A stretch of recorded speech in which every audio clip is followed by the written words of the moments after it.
Showtime.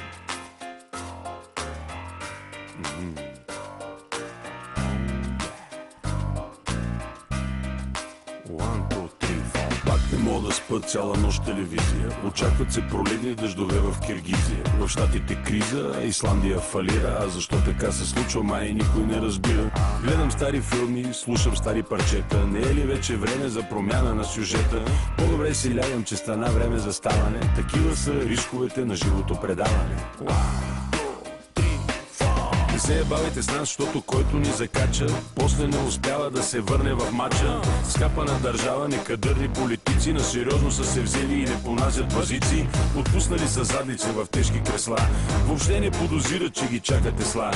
Кой каква кола си купил, кой коя решил да чука. Време е някой да изхвърли буклука.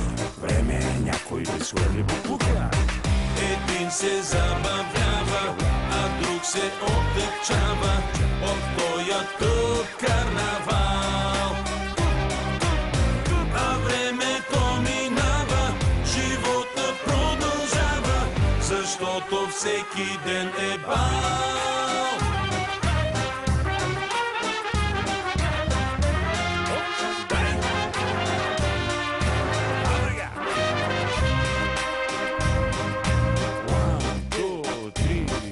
Навсекъде пълно с хора жадни за слава.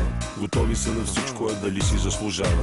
Измислени хора се представят за елит. Всичките са преживели мозъчен фалит. Говорят на дуто и се правят на тежки тъпанари, облечени в маркови дрежки. Живеят без грижи и без притеснения. Правят нещата с леки движения. Това е. Общество от парцали и безкрайни скандали, в които са намесени все същите педали. Няма край в този шибър светски живот, в който звезда става всеки идиот. И няма да престанат да се правят на важни, и няма да престанат да играят на влажни. Но на никой не му дреме и на никой не му пука. Време е някой да изхвърли буклука. Идва той да че изхвърли буклука. Един се забавлява, а друг се отекчава от тоя тук карнавал. А времето минава, животът продължава, защото всеки ден е бал. Всеки ден е бал.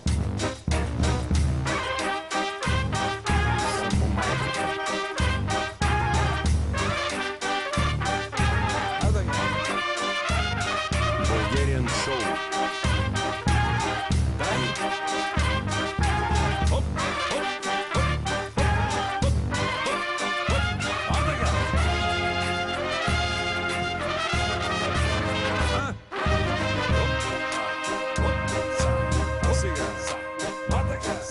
Когато падне нощта, излизат кухите лейки.